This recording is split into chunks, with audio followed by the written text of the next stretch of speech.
Allô Isabelle, c'est Anaëlle. Aujourd'hui, je vais faire mon évaluation clinique de mon nouveau-né. Écoute, la seule chose que j'ai trouvée chez moi, là, je te niaise pas, là, c'est le toutou à mon chien. Fait que là, ça se peut que tu vois mon pitou, justement, là, comme, il aime vraiment son toutou. Fait que ça va être ça. Puis, ça fait que tu vas le voir dans mon vidéo.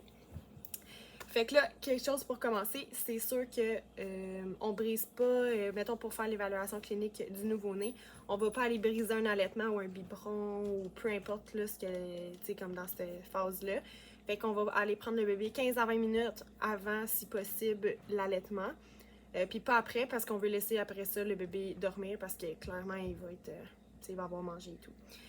Sinon aussi, on va faire de la tête aux pieds l'évaluation. Comme chez l'adulte, dans le fond, fait que c'est pour faire sûr qu'on est en ordre chronologique puis qu'on essaie de rien oublier. En fait, il faut rien oublier. Et on va mettre le bébé dans une table girafe ou une chaise girafe. Fait que ça, dans le fond, c'est on va mettre le bébé là. Puis il y a une bonne lumosité pour regarder vraiment tout ce qui est sur le bébé, fait que la peau, etc. Et la lumière va faire une chaleur, donc ça va garder ton bébé en chaleur pendant qu'on fait l'évaluation puis qu'on le désabrille pour le ventre, etc. Donc, pour les fontanelles, il y a la antérieure qui serait située ici. Sa forme serait d'une forme de losange, puis elle serait d'environ 5 cm de rayon. Ensuite, il y a la postérieure, donc si je tourne, ça serait ici. Donc ça serait le cou ici, puis là, tu aurais la fontanelle postérieure. Cette fontanelle-là, elle serait d'environ 2 cm de rayon. Qu'est-ce qui serait anormal à voir chez les fontanelles? C'est une bombée.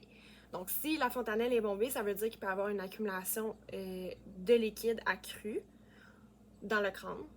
Ou sinon, tu peux avoir aussi une hypertension intracrânienne. Donc ça nécessite une urgence, fait que c'est très important de surveiller ça. Sinon, il peut avoir une déprimation. Donc ça, c'est un creux dans les fontanelles, puis c'est un signe de déshydratation. Habituellement, il y a d'autres signes qu'on va voir avant de voir les fontanelles en dépréciation. C'est normal que le crâne d'un bébé soit plus mou parce que ça permet le passage justement, l'évacuation du bébé à l'accouchement. Donc, ça peut être normal de voir que les fontanelles, c'est pour ça qu'ils sont molles, puis c'est pour ça qu'il y en a en général.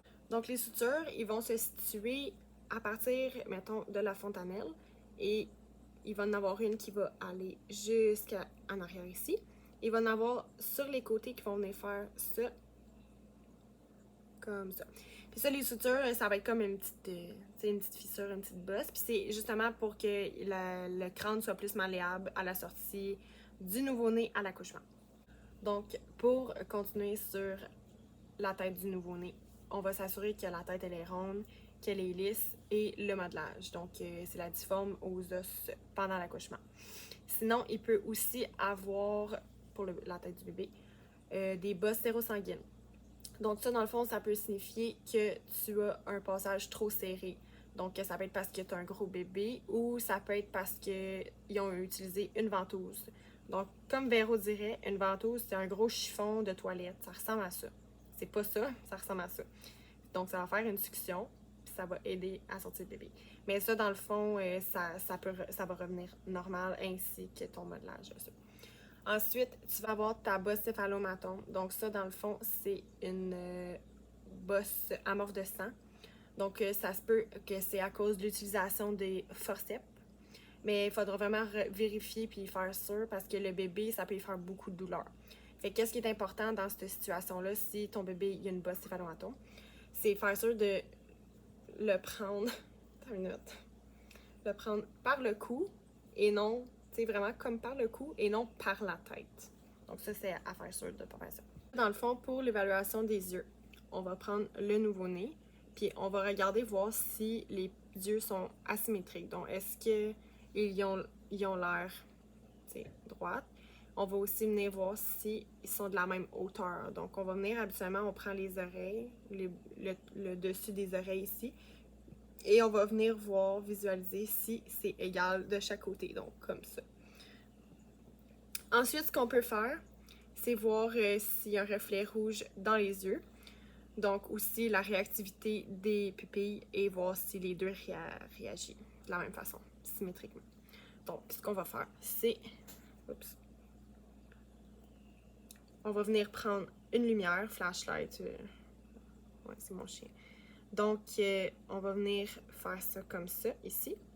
Puis là, le bébé, il va bien sûr juste avoir la tête droite. Donc, on va venir faire comme ça. Puis on regarde la réactivité des pupilles. Ensuite, on va venir de l'autre côté, voir si elle réagit pareil. Donc, l'autre chose aussi qu'on peut vérifier, c'est la couleur des yeux du bébé. Et ainsi que le mouvement oculaire. Pour le nez, on va venir évaluer s'il est centré dans le visage du bébé. Donc, voir s'il est déformé, est-ce qu'il est plus à droite, il est plus à gauche, il est trop bas, il est trop haut, peu importe. Ensuite, on va regarder, faire sûr qu'il y a les deux canules nasales et ainsi qu'ils sont perméables, que les voies nasales sont perméables. C'est important parce que un bébé, ça respire pas par la bouche pendant quelques mois. Donc, ça respire que par le nez. C'est pour ça qu'on fait souvent des toilettes nasales en pédiatrie. Périnatalité, ça ne m'est pas arrivé encore, en tout cas. Qu'est-ce qu'on va aussi regarder, c'est voir s'il y a des écoulements nasaux.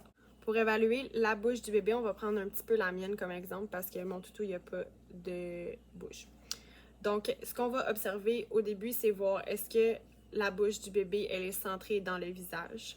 Ensuite, ce qu'on peut voir, c'est aussi les lèvres. Donc, les lèvres, c'est quand même assez visible. Donc, on va voir s'ils sont rosés, voir aussi les gencives, est-ce qu'ils sont rosés, l'intérieur de la bouche, est-ce qu'elle est rosée, humide, etc. On peut aussi regarder, voir si dans la bouche, il y aurait une fissure palatine. Donc, une fissure palatine, c'est une fissure que tu as dans le palais. Tu peux aussi avoir sur les... généralement, sur la lèvre supérieure, ça peut arriver que c'est une lèvre inférieure, une fissure labiale. Donc, ça, c'est une fissure qui peut littéralement passer de la lèvre supérieure jusqu'à dans la cavité nasale. Donc, ça peut être comme ça, mais dans le fond, c'est une fissure. Fait qu'Isabelle, tu dois sûrement rire de moi en ce moment, mais c'est pas grave. Ensuite, qu'est-ce qu'on a à regarder, c'est voir si le bébé, il a une dent.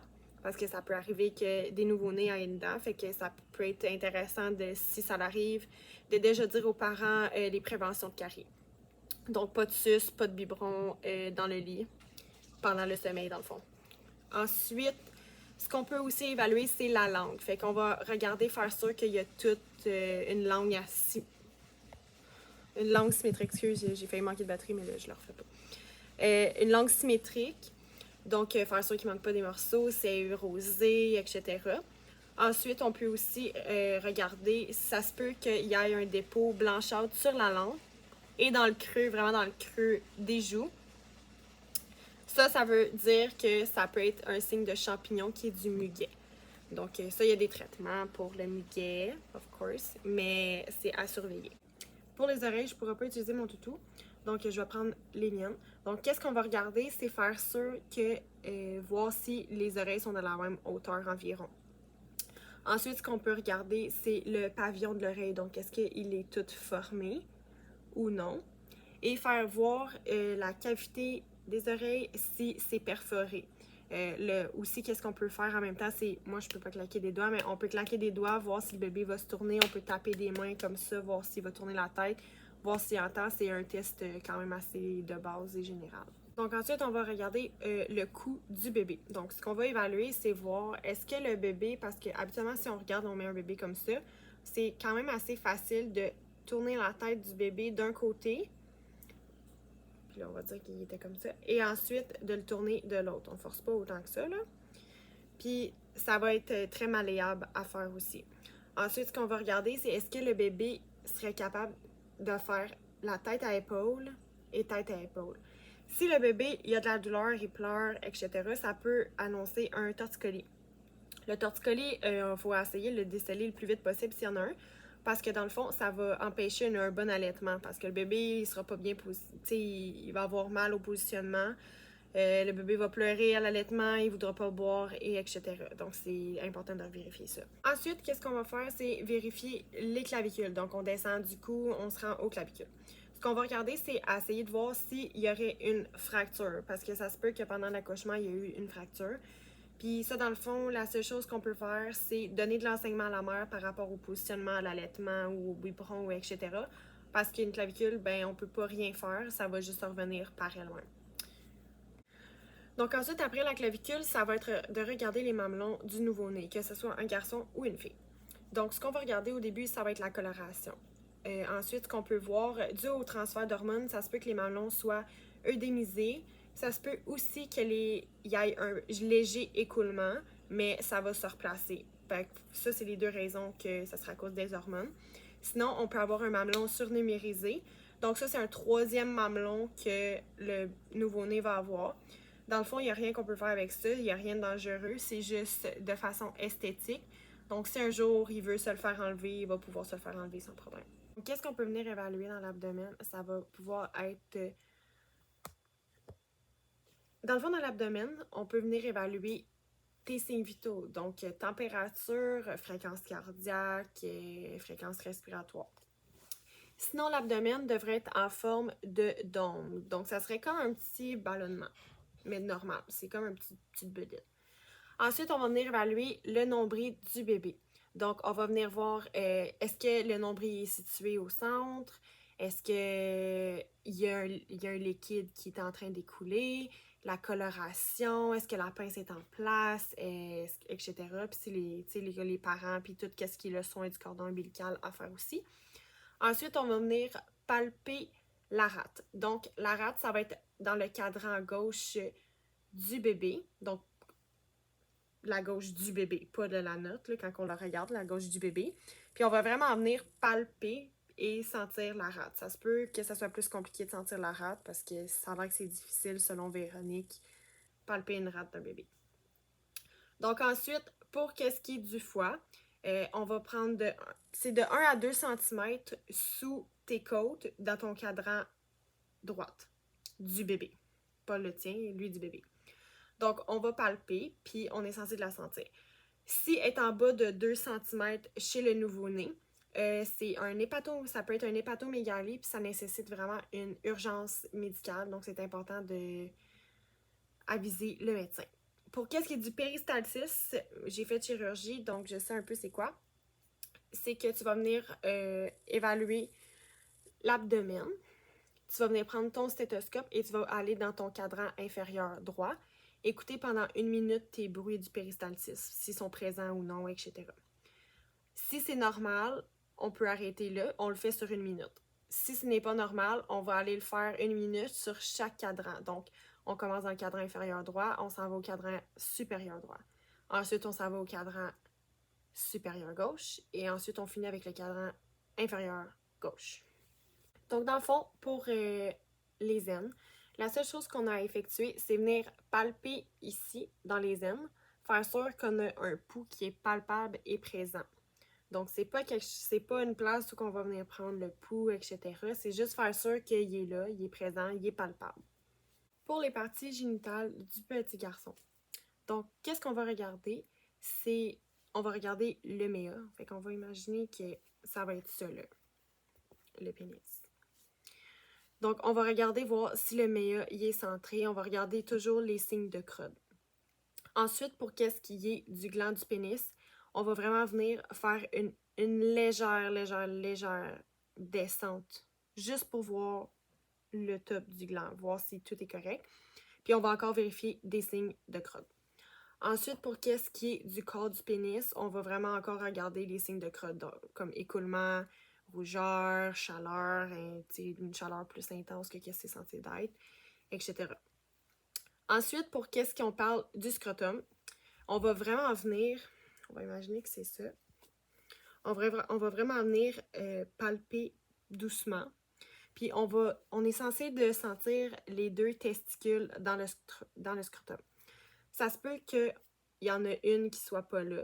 On n'en fait pas de cas jusqu'à l'âge de 1 an. Si après 1 an, on sent encore pas la testicule qui est descendue dans le scrotum, il va avoir besoin d'une chirurgie pour replacer la testicule dans le scrotum. Sinon, quoi d'autre qu'on va venir évaluer, ça va être l'anus. Donc, on va vraiment venir voir dans l'anus, voir s'il serait perforé. S'il est perforé, on verrait peut-être des selles, etc. Si on touche la peau, ça va vraiment venir faire comme un trou. Sinon, ce qu'on peut évaluer de l'anus aussi, c'est voir si le sphincter fonctionne bien. Donc, ça peut être un examen comme prendre la température. Quand on insère le thermomètre, on va voir que le sphincter il vient se serrer, se contracter. Ou sinon, si on fait juste prendre notre doigt et on vient toucher, habituellement, le sphincter va se serrer, se contracter aussi. Donc, pour la partie génitale de la fille, ce qu'on va pouvoir observer, c'est les grandes lèvres et les plus petites lèvres qui seraient ici. On va peut-être remarquer que ça va être œdémisé. Ça peut être normal parce que ça va être à cause d'un transfert d'hormones. Ensuite, on peut voir du segma. Le segma, c'est comme une pâte blanche près du vagin de la fille. Puis, dans le fond, ça va empêcher les micro-organismes de rentrer directement dans le vagin. Ensuite, on va s'assurer qu'on voit bien l'ouverture vaginale. On va aussi s'assurer qu'il n'y a pas un écoulement qui est anormal, puis les écoulements qui sont normaux du vagin. Donc, ça se peut qu'il y ait des petits saignements sanguins, comme si ça serait un début de menstruation chez une jeune femme. Mais dans le fond, c'est juste encore à cause de là du transfert d'hormones de la mère à la petite fille. Et ensuite, on va s'assurer qu'on voit le méa urinaire. Ensuite, on va regarder, comme pour le garçon, voir s'il y a une perforation de l'anus. Donc, voir si est-ce qu'on voit les selles, nanana. Et on va voir aussi s'il y a une réactivité du sphincter. Donc, si j'installe le thermomètre dans l'anus du nouveau-né, est-ce qu'il va se serrer, se contracter? Pour les hanches, ce qu'on va pouvoir faire chez le nouveau-né, c'est de regarder, voir s'ils sont à la même hauteur. Donc, est-ce qu'à droite, il est plus haut, à gauche, il est plus haut, s'ils sont-ils à la même hauteur? Ensuite, l'examen qu'on va pouvoir effectuer, c'est vraiment faire une rotation de la hanche. Donc, on va prendre la jambe du nouveau-né, puis on va vraiment venir le tourner. On va le faire aussi sur l'autre. Ça se peut qu'on entende un clic, vraiment comme clic, clic, clic. Puis ça, dans le fond, ça serait pas normal. On n'est pas censé d'entendre un clic.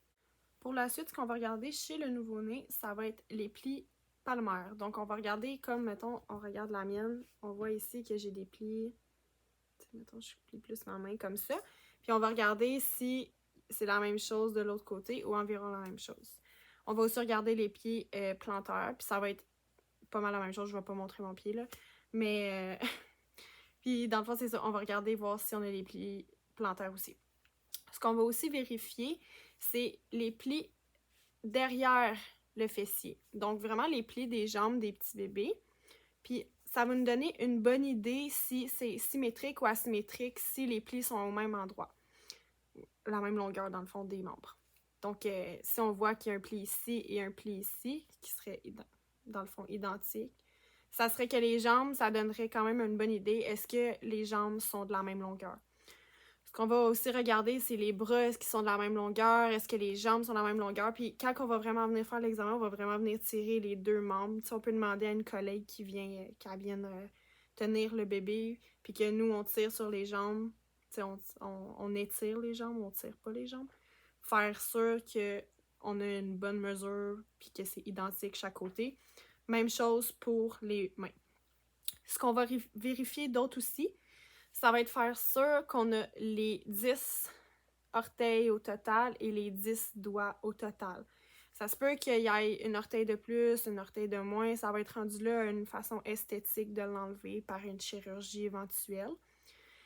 Sinon, on va aussi faire sûr que les ongles du bébé sont bien implantés. Donc, on va s'assurer que les ongles sont vraiment comme sur chaque orteil, voir est-ce qu'il y en manque ou non. Pour qu'est-ce qui est du dos du nouveau-né, ce qu'on va pouvoir vérifier, ça va être dans le fond, dans les deux lignes de l'interfessier, donc comme on dirait en bon québécois, la craque de fesse. On va vraiment venir ouvrir, puis on va venir regarder, voir si on n'aurait pas des signes d'anomalie comme la spina bifida. Donc ça pourrait être un amas de poils, ça peut être aussi un creux qui serait anormal. Ensuite, ce qu'on peut venir évaluer, c'est qu'on va vraiment mettre notre nouveau-né sur le dos. On va faire sûr qu'il est capable de respirer et tout. Puis on va vraiment venir regarder la colonne vertébrale. On peut aussi passer nos doigts, là. Des fois, ça l'aide beaucoup à voir, là. Puis on va faire sûr qu'elle est droite, qu'elle n'a pas une déviation ou peu importe qui pourrait donner de la douleur éventuelle au bébé. Donc ensuite, on va venir évaluer le système tégumentaire de notre nouveau-né. Donc ce qu'on va pouvoir évaluer, c'est surtout une tache qui va être située dans le bas du dos, donc juste ici dans le fond. Puis ça s'appelle la tache mongoloïde. Donc cette tache-là, habituellement, c'est plus les Haïtiens, les personnes qui viennent de l'Afrique, etc. Puis la tache, elle va pâlir avec le temps. Elle va peut-être pas nécessairement tout disparaître, mais elle va pâlir. Ensuite, on va pouvoir regarder si on a des signes d'érythème toxique. On va regarder s'il y a de l'acrocyanose. Puis ça, de l'acrocyanose, c'est encore là les membres qui deviennent bleutés, du milium, et etc. Donc, on va vraiment venir évaluer la peau de notre bébé. Elle est comment? Est-ce qu'elle est rouge? Est-ce qu'elle est rosée? Est-ce qu'elle est bleue? Etc. Est-ce qu'elle a des taches? Blablabla. Pour le premier réflexe du bébé, on va prendre le réflexe de la succion. Donc, c'est très simple. C'est qu'on va faire sûr qu'on a les mains propres. Pour la mère ou le père, puis pour nous qui seraient infirmières sur l'étage, on mettrait un gant. Donc, on viendrait juste stimuler les lèvres du bébé nouveau-né, puis il serait logiquement censé de commencer à sucer notre doigt, comme à notre doigt, censé de téter notre doigt. Le réflexe des points cardinaux, lui, dans le fond, ça va être vraiment que quand on caresse les joues du bébé, donc qu'on vient stimuler sur les côtés, il va vraiment venir tourner sa tête. Donc, si par exemple on me stimule ici, le nouveau-né se tournerait là, puis il ouvrirait la bouche pour aller téter. Donc, il ferait vraiment comme ça. Pour le réflexe de préemption, dans le fond, ça serait quand même assez simple. Ce qu'on fait, c'est qu'on va venir, on va mettre nos doigts dans la, on va dire que ça c'est la main du nouveau-né, puis ça c'est notre doigt, c'est notre main. Donc, on mettrait un doigt, puis le nouveau-né serrait toujours sur ton doigt. Donc, peu importe quelle main on va venir stimuler, il va venir fermer son doigt. Même chose pour les pieds. Donc, on va dire ça, c'est le pied du nouveau-né, puis ça, c'est ma main. On va venir faire ça ici, puis le nouveau-né va venir serrer avec ses orteils le doigt qu'on a mis. Puis ça, c'est le réflexe de préemption. Donc, pour le réflexe de Moreau, ce qu'on va effectuer, c'est qu'on va vraiment venir prendre le bébé. Il va s'agripper sur nos doigts ou nos mains. Puis on va vraiment venir l'étirer. Donc on va vraiment le lever. Puis le bébé, il va être comme ça. Puis on va le tirer. Puis dans le fond, on va le relâcher. Puis quand on va le relâcher, son réflexe, ça va être de faire comme un saut. En ouvrant les bras. Puis après ça, il va redevenir à la normale. Il va pas se plier en petite boule ou peu importe. Il va vraiment faire le saut. Puis il va revenir à sa position normale qu'il était avant qu'on le soulève. Pour le réflexe de Babinski, ce qu'on va effectuer, ça va être sur le côté plantaire. Donc, on va essayer de le faire plus sur le côté. Et ce qu'on va faire, c'est qu'on va vraiment venir stimuler de haut en bas. Puis ce qui est censé d'arriver, c'est que le bébé va essayer de déployer ses orteils. Donc, il va vraiment être ouverte. Ils vont vraiment comme ouvrir. Donc, pour le réflexe de reptation, ce qu'on va effectuer, c'est qu'on va vraiment mettre le nouveau-né sur le ventre. Puis ce qu'il va essayer de faire, c'est comme s'il rampait. Donc, ça va vraiment être comme des signes qu'il essaie de ramper, mais il ne sera pas capable de ramper. Donc, les jambes, ils vont vraiment venir bouger sur le côté comme ça. Un petit peu mieux, là, mais c'est ça. Pour le réflexe de la marche automatique, ça va être quand même assez simple. On va vraiment venir prendre le bébé. On va le mettre près du, c'est pas du sol, mais de où qu'on le tient. Et le bébé va vraiment venir faire des signes de marche. Par contre, il va pas marcher. Mais ça va vraiment être des signes de marche quand même assez, là, qu'on voit là, qu'il veut vraiment se lever debout, mais ça sera pas efficace. Merci d'avoir écouté!